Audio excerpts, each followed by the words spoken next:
Por eso Pablo dice, yo mismo fui constituido, predicador y apóstol. Fui constituido. No dice, yo me constituí, no, fui constituido. La Biblia dice, aún nos puso Dios en la iglesia, ¿no? Y puso apóstoles, profetas, ¿ya? Entonces, ¿quién los pone? Dios. ¿Quién los constituye? Dios. ¿Quién los establece? Dios. Él es el que llama y Él es el que establece, el que constituye. ¿Está claro para todos? ¿Ya? Entonces no escogemos, solo reconocemos cuál es el don, el ministerio, la función que Dios nos ha llamado a realizar. Así que en Romanos 9:16 dice, no depende del que quiere ni del que corre, sino de Dios, que tiene misericordia. Entonces entremos al número 15, ¿ya? Distintivo, característica, cualidad de un buen ministro de Jesucristo. Número 15, anhela sinceramente servir a Dios. Anhela sinceramente servir a Dios. Vamos a buscar 1 Timoteo capítulo 3 versículo 1. 1 Timoteo 3:1, que está ahí cerca donde estábamos leyendo al principio, ¿no? ¿Ya? Entonces este versículo, 1 Timoteo capítulo 3 versículo 1, dice: palabra fiel, si alguno anhela obispado, buena obra desea. Lo leo otra vez. 1 Timoteo 3:1. Palabra fiel, si alguno anhela obispado, buena obra desea. ¿Amén? Ya, esa palabra anhelar, lo que estamos diciendo, un buen ministro, un buen servidor, es alguien que anhela con sinceridad, sinceramente anhela servir a Dios. ¿Qué es anhelar? Desear. ¿Y qué es desear? Anhelar. Ya está bien. No, pues ya está bien. Ahora bien, en el lenguaje bíblico, saben que el Nuevo Testamento se escribió en griego. En el griego se usa la palabra oregomai. Oregomai. Esta palabra significa estirarse, ¿no? Tender la mano hacia adelante. Es como un hambriento, ¿verdad? Que tiene tanta hambre que cuando alguien le ofrece el pan, no espera que venga, sino que no se extiende para cogerlo más rápido, porque tiene tanto deseo de comer eso, ¿no? Un anhelo muy grande, profundo, por la misma necesidad que tiene, que se extiende para agarrarlo antes que otro lo haga, ¿no? ¿Ya? Entonces, en la Biblia eso es anhelar, a desear fervientemente, ¿ya? O sea, no es solo un deseo, ¿no? Uno puede decir, yo deseo un postre, ya es un deseo, pero es diferente a un deseo ferviente, con ardor, con ganas, con anhelo, con extrema necesidad. ¿Me estoy explicando? ¿Sí? Ya, entonces, eso es alguien que anhela de todo corazón servir a Dios. Ese es un buen ministro de Jesucristo. No es alguien que dice, bueno, si Dios me llama, si Dios me avisa, si Dios me habla, si Dios me revela, si Dios me dice algo, bien, bueno, lo voy a considerar todo eso, ¿no? Entonces, no. O sea, un buen ministro es aquel que de sí mismo, ¿no? De sí mismo, de su corazón nace ese ferviente deseo servir a Dios, ¿verdad? Esto debe estar en el corazón de todo hijo, toda hija de Dios. Debe estar en nosotros, ese anhelo por servirle, ¿ya? Entonces, ahora, aquí viene una pregunta, ¿no? ¿Por qué debemos servir a Dios? ¿Por qué? O sea, en el sentido de cuál es la motivación, qué es lo que nos debe motivar, nos debe mover a servir a Dios. Ahora, hay motivaciones buenas y hay motivaciones no muy buenas, ¿cierto? Hay motivaciones que pueden ser muy loables, muy dignas, y otras de repente muy egoístas también. ¿Se puede servir a Dios egoístamente? Sí se puede, ¿no? Porque el egoísta es aquel que busca solo para sí mismo, que mira para sí mismo, ¿no? ¿Sí? Que procura el bien de sí mismo. El ego, pues, egoísta. El ego es el yo, o sea, hacia sí mismo, ¿no? Entonces, ¿se puede servir a Dios egoístamente? Claro que sí. Cuando se busca a través del servicio, sacar un provecho propio, personal, ¿no? Y a través del servicio, que la gente me mire, la gente me aplaude, la gente diga qué bueno que es, o qué sé yo, o hasta peor que eso, ya sacar provecho en otros sentidos también, ¿no? Que lo saben. Ya, esa es la forma en que no se debe, esa no es una motivación correcta para servir a Dios. Pero yo les voy a decir aquí 3 motivaciones correctas, ¿ya? Por las cuales debemos anhelar servir a Dios. Número 1, debemos servir a Dios porque le amamos. Porque le amamos. Ese debe ser la mayor y más grande motivación que nos mueva a anhelar servir al Señor. Porque le amamos, por amor, ¿ya? Solo por amor, no por nada más, por amor a Dios, ¿sí? Por amor a Dios, no a los chicharrones, a las bendiciones, no a las cosas que Dios me puede dar, no, porque le amo. O sea, Dios me amó tanto como no puedo corresponder ese amor, ¿no? La Biblia dice, amados, que Él nos amó primero. Nosotros le amamos porque Él nos amó primero. Hasta aquel que diga, a mí nunca me amaron, a mí nadie me amó, a mí mi padre, mi madre no me amó, a mí me desecharon, lo que sea, ¿no? Ok, usted, si ha conocido a Cristo, usted ha conocido ya entonces el verdadero amor. ¿Cuántos dicen amén? ¿Ya? Porque Dios es amor, ¿no? Por eso dice la Biblia, el que no ama, no ha conocido a Dios, porque Dios es amor. Pero aquellos que ya hemos venido al Dios de amor, ya le hemos conocido, ya lo tenemos en nuestro corazón. Es más, todavía dice la Biblia que el amor de Dios ha sido derramado en nuestros corazones por el Espíritu Santo que nos ha sido dado. Romanos 5:5. ¿Ven? Ya, entonces ya tenemos ese amor. Entonces debemos responder a ese amor que nos ha sido dado. Somos amados de Dios. Dígase a sí mismo, soy amado de Dios. Soy amada de Dios. Claro, si es usted mujercita, usted dirá, soy amada de Dios, ¿verdad?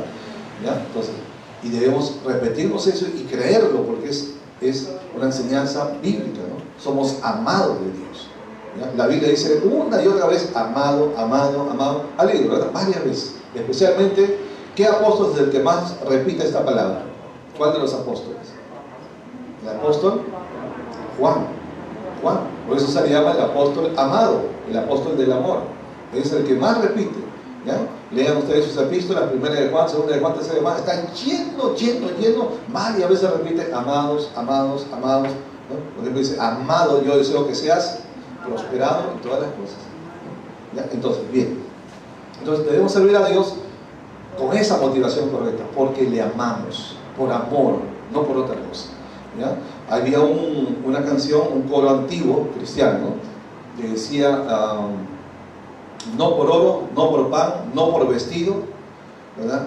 Te serviré, Señor. No por plata, ni por una bendición. Solo por amarte, te serviré, Señor. Es un hermoso coro. No sé por qué ya no lo canta, pero es un hermosísimo coro, ¿verdad? No por oro, no por plata, no por vestido, no por pan, te serviré, Señor. Solo por amarte, porque tú me amaste y no me desechaste, te serviré, Señor. Muy hermoso realmente.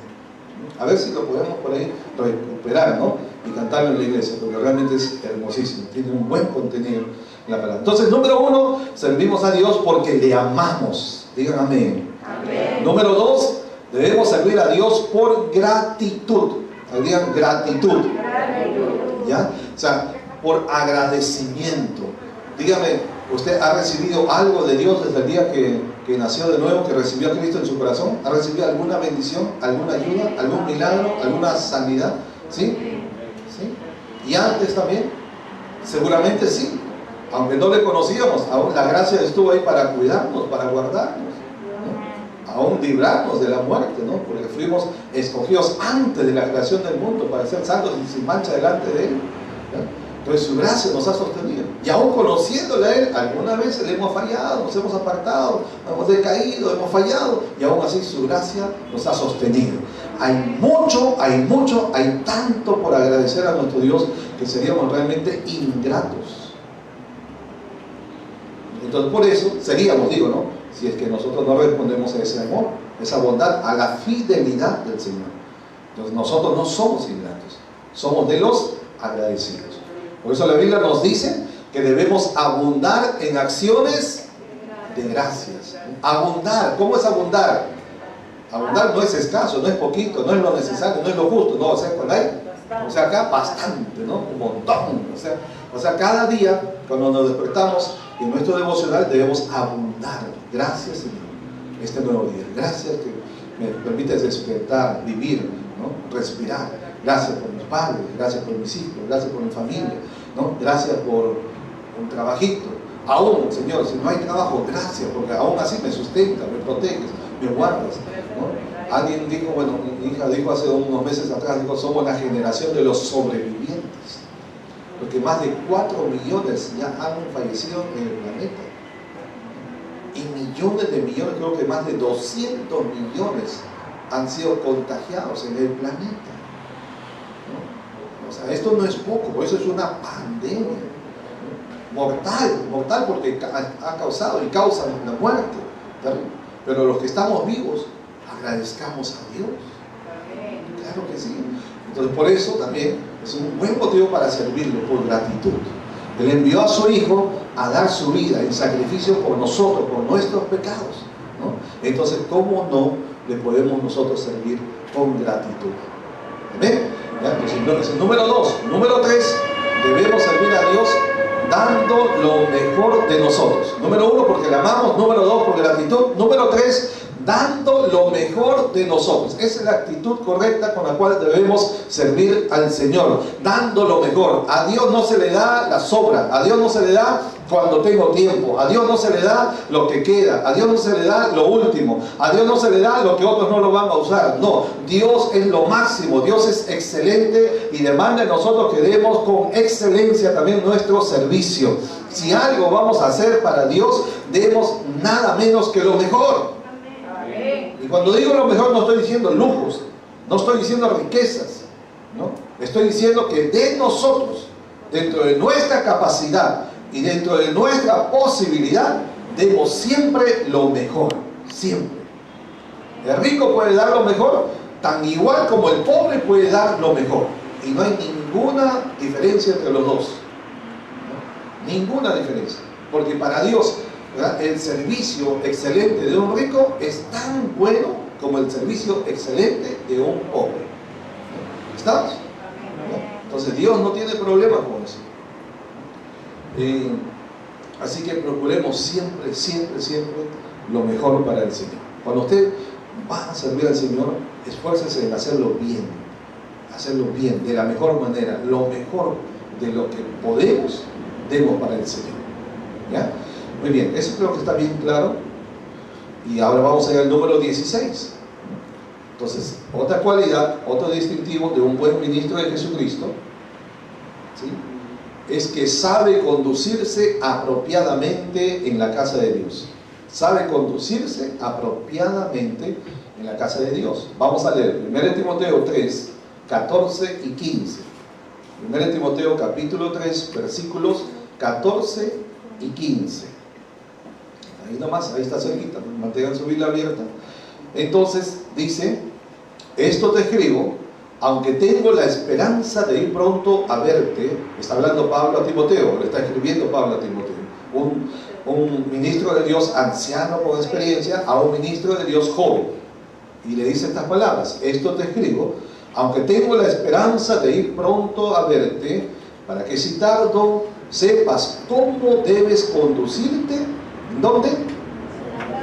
En la casa de Dios, que es la iglesia del Dios viviente, columna y baluarte de la verdad. ¿Ven? Entonces le está diciendo a un servidor, a un ministro de Cristo, le dice: para que sepas cómo debes conducirte en la casa de Dios. 1 Timoteo 3, 14 y 15. ¿Ya? Entonces esta palabra conducirte es la palabra clave, ¿no? ¿Ya? Entonces el ministro, un fiel, un buen ministro de Cristo debe saber cómo conducirse en la casa de Dios. Esa palabra conducirse en el idioma griego es anástrefo. Anástrefo significa lo siguiente: significa ocuparse o hacerse cargo uno mismo, permanecer. Significa acatar. ¿Se entiende la palabra acatar? Acatar no está hablando de las eliminatorias, ¿no? Que justo hoy van a jugar para Qatar, ¿no? Acatar. Ya, pero no está hablando del país Qatar. ¿Qué significa acatar? Obedecer, así es, ¿ya? Obedecer una orden, ¿no? Acatar, ¿ya? Entonces, también significa esta palabra comportarse bien. Comportarse bien en el sentido de comportarse adecuadamente, ¿ve?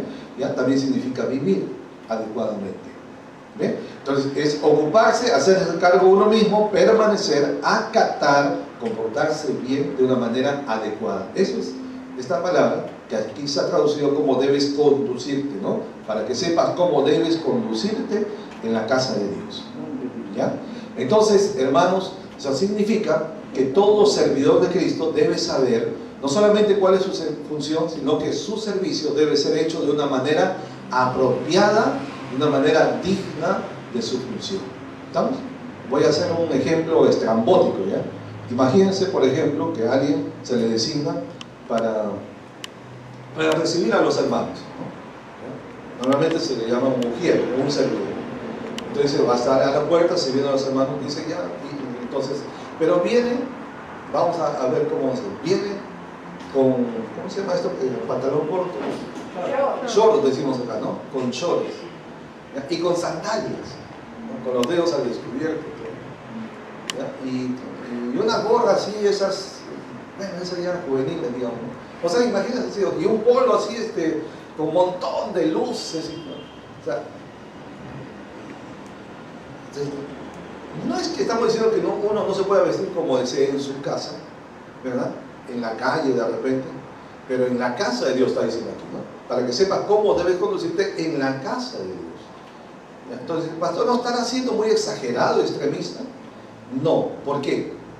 Porque en la Biblia encontramos, cuando leemos el Antiguo Testamento, por eso es importante toda la Biblia, cómo se vestían los sacerdotes y los levitas, que los levitas eran los ayudantes del templo, los servidores del templo, ¿no? Los que servían, ¿no? Ayudando a los ministros, a los sacerdotes. ¿Cómo se vestían? ¿Con cualquier ropa? No, en la Biblia estaba descrito, ¿no? La manera en que ellos debían, hasta la ropa interior. ¿Sí? Los que han leído esa parte dicen, ¿no? La ropa interior, la parte, todo, ¿no? Tiene que ser de lino, etcétera, etcétera, ¿no? ¿Se dan cuenta? Y de lino fino todavía. Entonces, por eso es importante, ¿eh? Hay que saber cómo conducir. No solamente la ropa, ¿no? Sino también la manera. Entonces, ¿cómo atendemos a una persona? ¿Cómo lo recibimos a una persona? Si alguien llega y le dice, de repente es una persona nueva o alguien que recién está llegando y uno de repente llegó de casa con alguna carga, una tensión, un problema que se presentó en último momento y uno llega un poco alterado y justo ese día le toca servir, recepcionando a la gente, pero está con la tensión alta, ¿no? Por el problema que se presentó. Dice, buenas tardes, hermano. Buenas tardes, ¿qué tiene de buenas? ¿Qué tiene de buenas? Entonces imagínense, ¿no? Alguien que recepciona así, pues obviamente ya le está diciendo, ¿ya? De repente ya ni entra la persona, ¿no? ¿Ven? Entonces, para que sepas cómo debes conducir. Entonces podemos hablar un montón de ejemplos, pero creo que lo comprendemos, ¿no?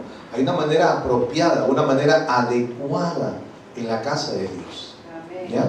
Como es digno, ¿no? De un servidor, de un ministro de Jesucristo. ¿Estamos, hermanos? ¿Ya? Entonces, un buen ministro de Jesucristo sabe cómo debe conducirse, ¿ya?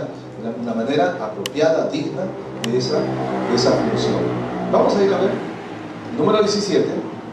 Busquen en 1 Timoteo, capítulo 4 ahora, siguiente capítulo.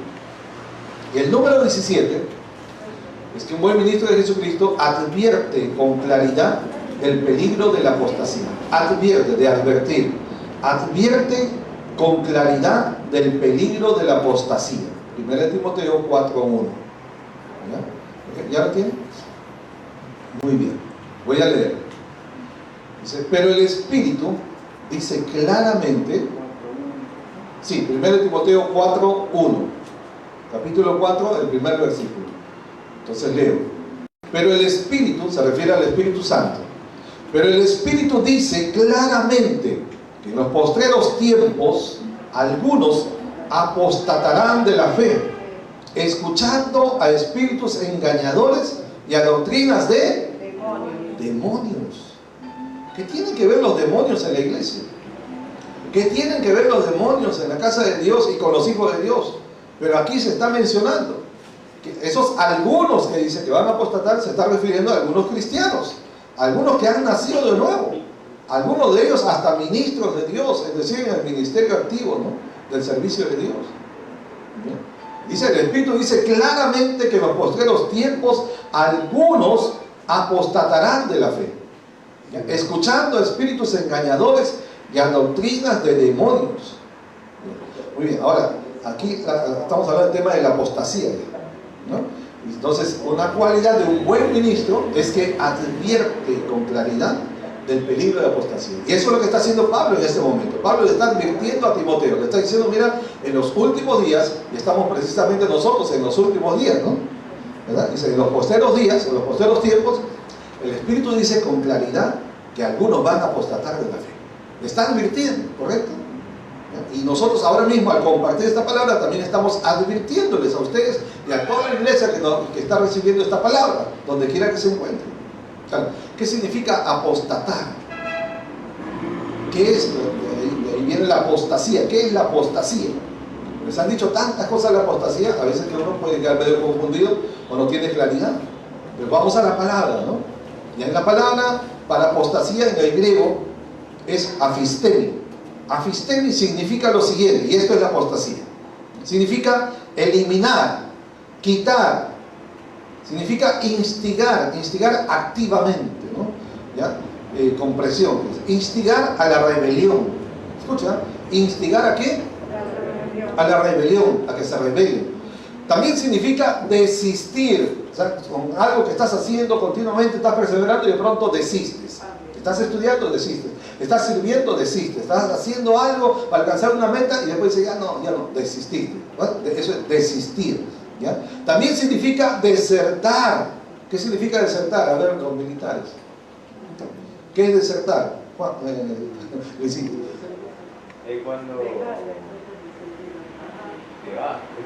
Cuando se va, abandona, ¿no? Su posición en el servicio. En ese caso, el servicio militar, ¿no? Aquí se aplica también para la iglesia, ¿no? El servicio, porque la Biblia dice que el militar es la buena milicia, ese es un término militar, ¿no? Sirviendo al Señor. Entonces, algunos desertan del servicio. ¿Y acá significa desertar? Significa marcharse, dejando todo botado.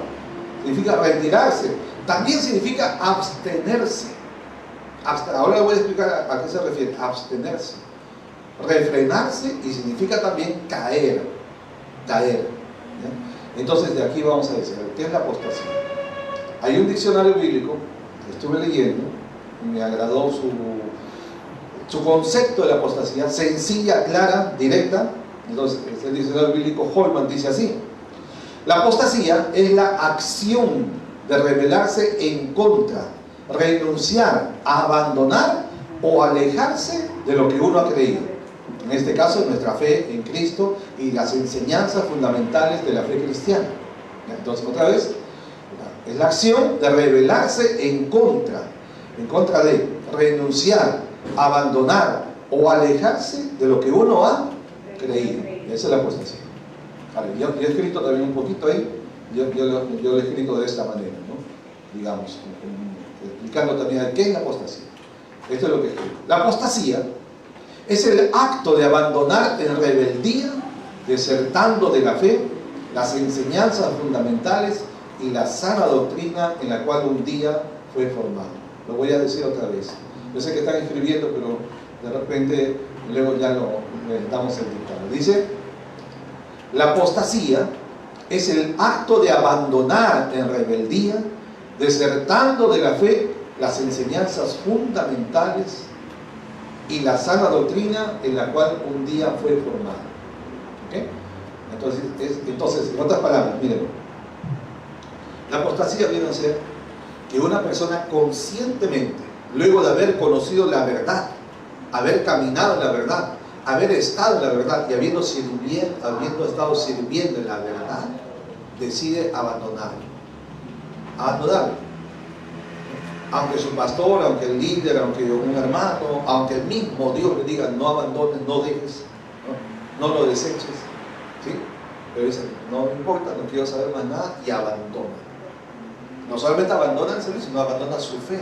Es decir, todo en lo cual fue formado, fue enseñado, todas las doctrinas fundamentales, ¿no? Como doctrinas fundamentales hablamos, por ejemplo, de que tenemos un solo Dios, de que tenemos un solo Señor, de que tenemos una sola fe, ¿no? Que hay una sola iglesia, no hay varias iglesias, hablando como cuerpo de Cristo, ¿no? En el cual Cristo es la cabeza y nosotros somos el cuerpo. Me estoy explicando. Entonces son doctrinas fundamentales, ¿sí?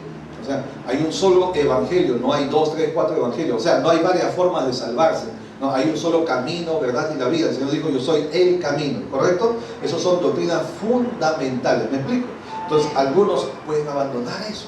Abandonan su fe en Cristo. Abandonan la verdad en la cual creyeron, ¿verdad? Y van detrás de otra verdad. Entonces, se rebelan contra la verdad de la palabra de Dios. Se rebelan.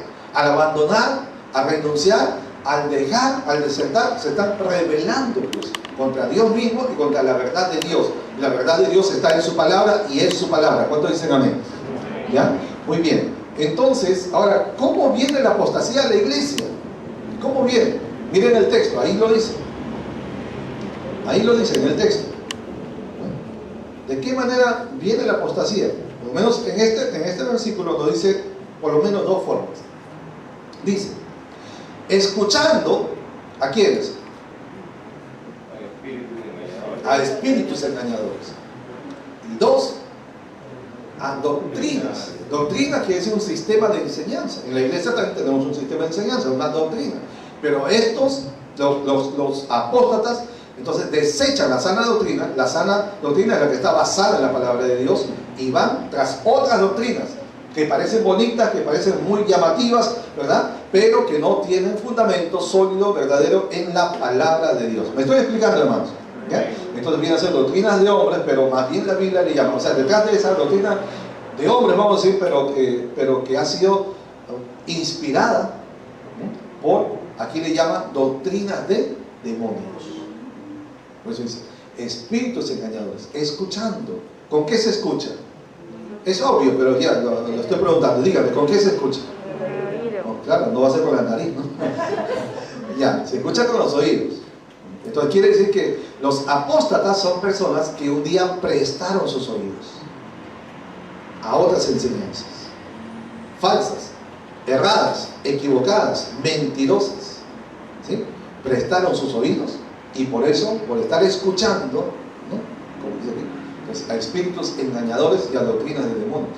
Pues, yo nunca he visto ningún demonio que enseña doctrina, claro. Es obvio, ¿no? Porque son espíritus, pues. Los espíritus no se ven, no tienen carne y hueso, no son como nosotros. Nosotros tenemos materia, piel, ¿no? El cuerpo físico. El espíritu no lo tiene. Entonces, ¿a qué se refiere aquí cuando dice que algunos escuchan a espíritus engañadores y doctrinas de demonios? ¿Cómo se puede escuchar a un demonio, a un espíritu engañador? Por medio de personas, correcto, ¿no? Personas que están siendo controladas, están siendo inspiradas, están siendo influenciadas por estos espíritus engañadores, ¿ya? Entonces los espíritus van a hablar a través de esas personas. Entonces uno oye a las personas, pero tenemos que reconocer, discernir si lo que está diciendo esa persona, llámese pastor, llámese apóstol, llámese profeta, llámese evangelista, llámese hermano de muchos años, llámese maestro, llámese quien fuera, ¿verdad? ¿Ya? Está hablando está hablando con la Biblia. La Biblia dice, la palabra de Dios dice, ¿sí? O dice, bueno, yo creo que yo vi una iglesia bien grande, más de 5.000 miembros, ¿verdad? Grande, muy conocida internacionalmente. Y en esa iglesia, el pastor estaba predicando lo siguiente. Y todo el mundo decía amén estruendosamente. Claro, 5.000 amenes es un estruendo, ¿no? Y él decía, dije, no lo puedo demostrar con la Biblia, pero estoy convencido de esto, que Judas, después que traicionó a Jesucristo, se arrepintió y el mismo Señor Jesús lloró por Judas en la Santa Cena. Y cuando Cristo murió y resucitó, fue al infierno para rescatar a Judas. ¿Y qué decía la iglesia? Ustedes no lo digan. Esa congregación, todo el mundo, dice, más de 5.000 almas decían amén. Y noten cómo empezó diciendo, esto es público, esto está publicado, lo pueden ver en el Facebook. Y lo dijo así, con estas palabras, dijo, no lo puedo demostrar con la Biblia, pero creo en esto. ¿Qué? ¿Cómo? O sea, si algo no se puede demostrar en la Biblia, vamos a creer en algo que es la Biblia, que es la verdad, la palabra de Dios. Porque la Biblia misma dice, antes sea Dios veraz y todo hombre mentiroso. Entonces, por más que sea un ministro reconocido, conocido, famoso, con títulos, con lo que sea, pero si no está basando su enseñanza, su doctrina en la palabra de Dios, no se debe no solamente obedecer, sino no se debe oír. Huya de esos lugares, huya de esos ministros, huya de esas falsas enseñanzas que justamente lo van a torcer, lo van a quizás llevar a apostatar de su fe. Por eso dice los postreros días, algunos apostatarán. ¿De qué manera? Escuchando a espíritus engañadores, van a ser engañados. Y doctrinas es un cuerpo de enseñanzas, conjunto de enseñanzas organizadas. Entonces algunos dicen, wow, qué bonita enseñanza, qué lindo, tal, sí. Pero mire primero si está basado en la palabra de Dios. ¿Estamos? Entonces ahí tenemos que cuidarnos. Y esa palabra es para el tiempo final. Esa palabra que leímos aquí de Pablo a Timoteo es una palabra profética para este tiempo, porque dice los postreros días. Y estamos, claro que estamos viviendo esos postreros días, tiempos finales. ¿Ven? Así que esa es la apostasía, ¿no? El acto de abandonar la rebeldía, desertando de la fe, las enseñanzas fundamentales y la sana doctrina en la cual un día fue formada, ¿ya? Y viene por medio de oír a espíritus engañadores de doctrinas demoníacas. Ahora, le voy a decir otra cosa más. Ustedes se acuerdan que uno de los significados de esta palabra, afistemi, que se traduce apostatar, ¿no? Uno de esos significados es abstenerse. ¿Qué significa abstenerse? Es como decir, en una mesa hay todo tipo de platos o de viandas, bocaditos y bebidas, ¿sí? ¿Ya se está imaginando más o menos? Ya. Entonces, y algunos, pues, bueno, en realidad casi que la mayoría no son, pueden ser ricos, ¿no? Pero de repente no son muy saludables. ¿Correcto? ¿Sí? Y como dijo mi hermano, ay pastor, pero justo lo que es más rico es lo que más daño nos hace, pero es lo que más nos gusta, ¿no? Claro, pues la comida peruana también es rico todo, pero tiene un montón de aceite, un montón de, ya sabemos, ¿no? Aderezo, ¿no? Fuerte, ¿no? Rico es rico, ¿no? Pero entonces algunos se abstienen. Y hay bastante bebidas y dicen, no puedo tomar esas bebidas porque todas las gaseosas, todas son dañinas, ¿no? Un hermano que estudió biología, química, dijo, uno de los peores inventos que ha hecho el hombre, peores inventos de la humanidad, es la gaseosa. Causa demasiado daño a la salud.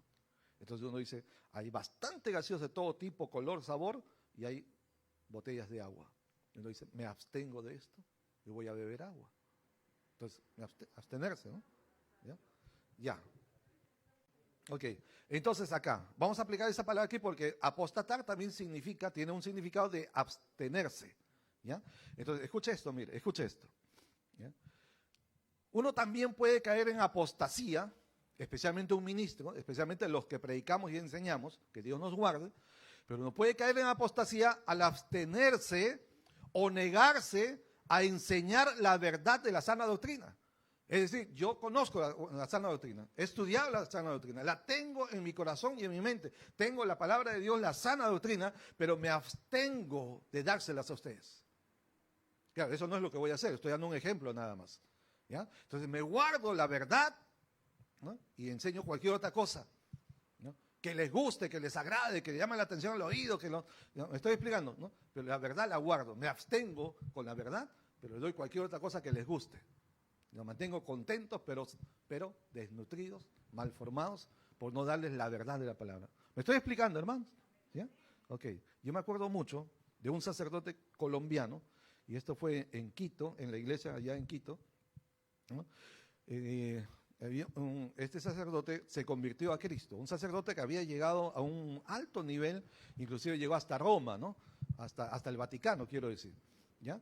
Y este sacerdote, ya convertido, contando parte de su testimonio, él contó que él se metió al sacerdocio católico, ¿no? Y cuando estaba en el seminario católico para formarse como sacerdote, entonces dice, le enseñan primero años, como 6, 7 años de filosofía primero. Filosofía, nada de teología, Biblia, no, filosofía, ¿no? Humana. Y después, entonces, después de ese tiempo ya comienza con la teología, palabra, bueno, me cuesta decir de Dios porque, bueno, vamos a llamarle teología, ¿ya? Y entonces, cuando llegaron a ese punto, ya más de varios años formados, les dicen, bueno, ahora sí, les vamos a enseñar la verdad, pero ustedes nunca la van a enseñar a la gente. ¿Qué? Es el testimonio, ¿eh?, de este ex sacerdote. Dice, ahora sí les vamos a enseñar la verdad, pero ustedes nunca la van a enseñar a la gente. Y él cuenta, dice, que hizo la pregunta y dijo, pero ¿cómo? Si justamente para eso estamos aquí, para ser enseñados, ser formados en la verdad y luego transmitírsela a la gente. Y entonces los que le estaban formando le dijeron, no, dijo, ustedes no van a enseñar la verdad. La gente ya está formada para recibir otras cosas. Ellos les van a decir lo que quieren. ¿Y qué quieren la gente? El agua bendita, ¿no? Las tradiciones, los santitos. Hay santos para todo, ¿no? Hasta el santo de los imposibles.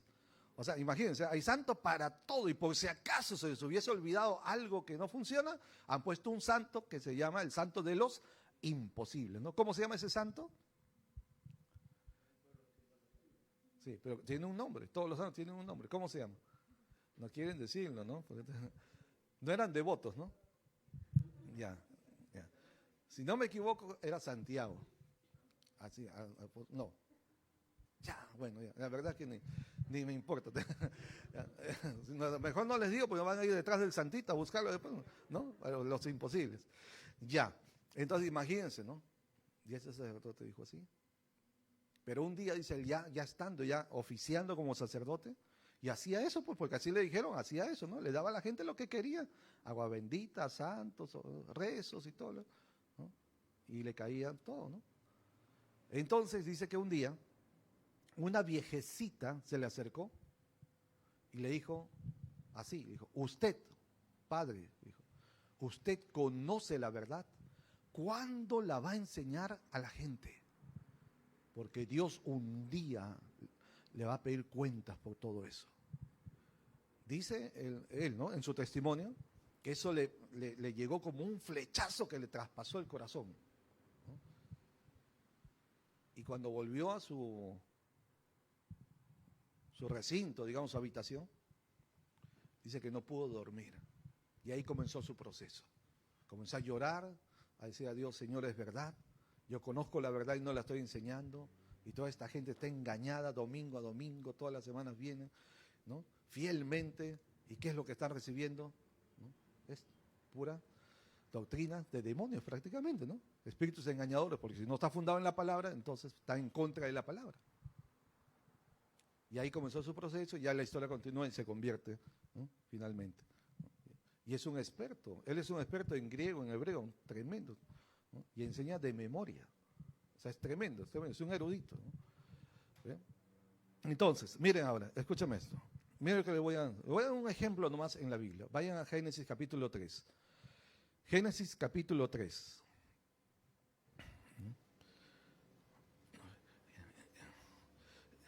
Y mientras van buscando Génesis 3, les voy a repetir lo que escribí aquí. Que también se puede caer en apostasía al abstenerse o negarse a enseñar la verdad de la sana doctrina, reemplazándola, miren, ¿no? ¿Ya? Se abstiene de enseñar la verdad de la sana doctrina, reemplazándola por otras doctrinas u otras enseñanzas que no tienen fundamento o que niegan abiertamente la palabra de Dios.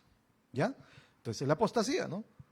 Se desecha la verdad de la palabra, se desecha la sana doctrina fundamentada en las Escrituras, en la Biblia, y se reemplaza por otras que van en abierta rebeldía, contrarios a lo que la Biblia enseña.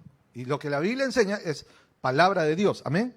Es palabra de Dios, es su palabra.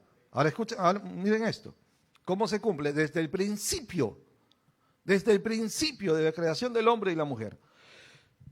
Génesis capítulo 3. A ver, vamos a leer desde el versículo 1 hasta el 6. Ya, lo voy a leer. Pero Génesis 3, 1 al 6.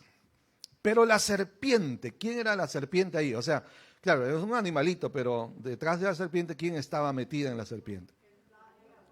El diablo, Satanás. Por eso en la Biblia se le llama también la serpiente antigua, ¿correcto? Entonces, este es el demonio, pues, el espíritu mismo, Satanás. ¿Ya? Entonces, dice, pero la serpiente era astuta más que todos los animales del campo que Jehová Dios había hecho, la cual dijo a la mujer, noten, ¿eh? Con que Dios os ha dicho. Ajá, con que Dios os ha dicho. O sea, cuando dice con que Dios os ha dicho, eso significa palabra. ¿Palabra de quién? De Dios, pues, de Dios. Porque está diciendo con que Dios os ha dicho. O sea, la palabra de Dios, ¿qué les había dicho? No comáis de todo árbol del huerto. Ajá, con que la palabra de Dios dice. O sea, con que Dios os ha dicho, no comáis de todo árbol del huerto. La mujer le respondió a la serpiente. Génesis 3 estamos, Génesis capítulo 3. ¿Ya? Ahora versículo 2. Y la mujer respondió a la serpiente, Génesis, el primer libro de la Biblia, ¿no? Del fruto de los árboles del huerto podemos comer. Versículo 3. Pero del fruto del árbol que está en medio del huerto, dijo Dios, no comeréis de él, ni le tocaréis para que no muráis.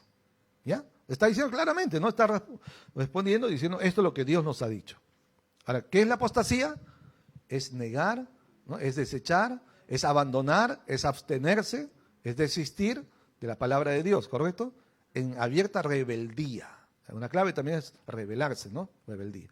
Entonces, versículo 4. Entonces, la serpiente dijo a la mujer, ahora esta es palabra del demonio, ¿qué le dijo a la mujer?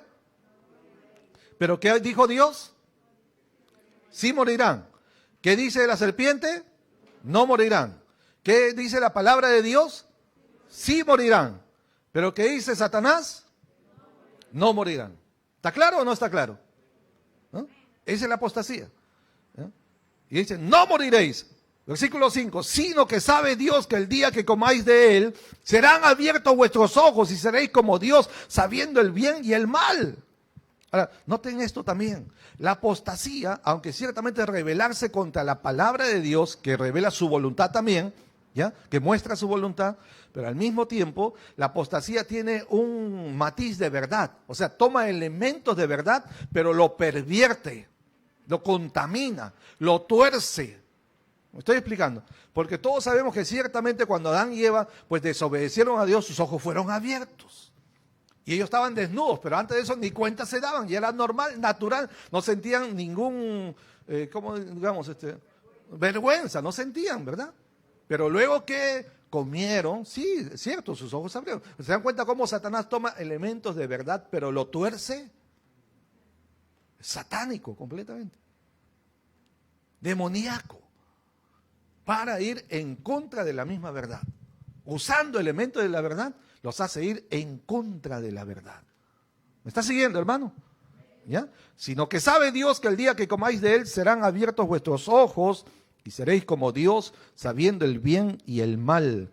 Y versículo 6, y vio la mujer que el árbol era bueno para comer y que era agradable a los ojos y árbol codiciable para alcanzar la sabiduría, y tomó de su fruto y comió y dio también a su marido, el cual comió así como ella. Y los resultados ya lo sabemos, ¿no? Hasta el día de hoy. Entonces, prácticamente como que la apostasía comenzó desde ahí, desde el principio. El ataque del maligno. Y estamos hablando hace cuántos miles de años.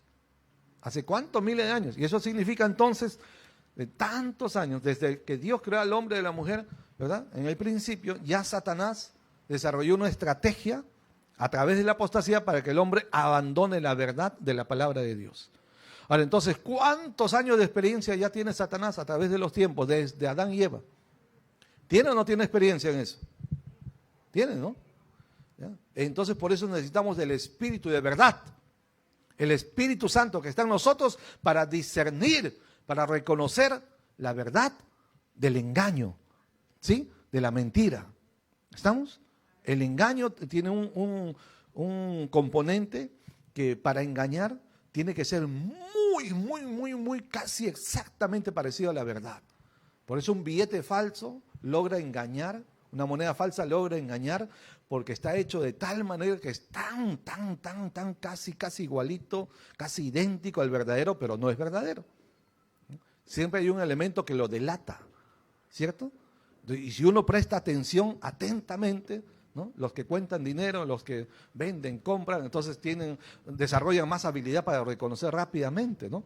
Así también nosotros, así como un comerciante, un negociante, alguien que mueve dinero, rápidamente detecta la moneda falsa, el billete falso, así también debemos ser nosotros, conocer bien la palabra de Dios, estar tan imbuidos, tan identificados, ¿no? Tener tanta relación con la palabra que nosotros fácilmente lleguemos a detectar el engaño, la mentira del diablo. ¿Cuánto dicen amén?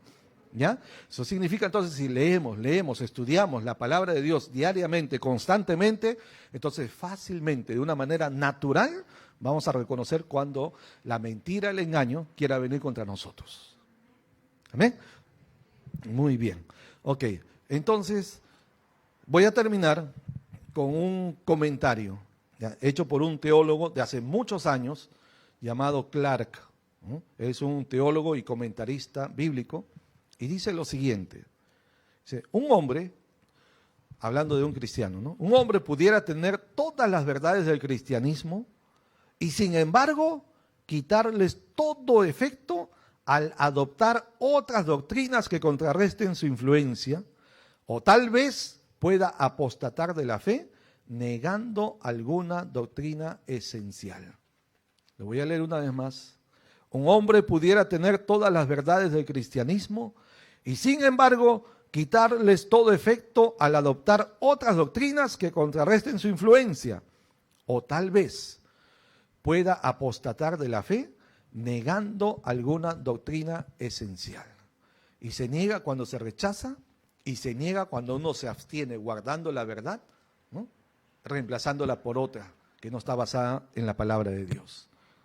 Entonces con esto vamos a ponernos de pie, vamos a orar y vamos a quedarnos hasta aquí. Continuaremos la próxima semana con este tema, un buen ministro de Jesucristo, ¿ya? Y lo que hemos visto hoy en cuanto a las características o cualidades de un buen ministro de Jesucristo es, en el número 15, es que anhela sinceramente servir a Dios, ¿sí? Anhela servir a Dios especialmente por 3 motivos, ¿no? ¿Cuáles son? Servir a Dios porque le amamos, servir a Dios por gratitud y servir a Dios dando lo mejor de nosotros. Número 16, un buen ministro de Jesucristo sabe conducirse apropiadamente en la casa de Dios. Número 17, advierte con claridad del peligro de la apostasía. Estemos atentos y apercibidos, hermanos, porque eso no es que va a venir, ya está, ¿no? Pues hay tantos que se desvían, pero nosotros no. Permanezcamos firmes y fieles hasta el final. Vamos a orar, hermanos. Oremos. Padre, te damos gracias. Gracias por la palabra de verdad que nos ha sido confiada, que has depositado en nuestro corazón, y ciertamente cerca de nosotros está tu palabra, Señor.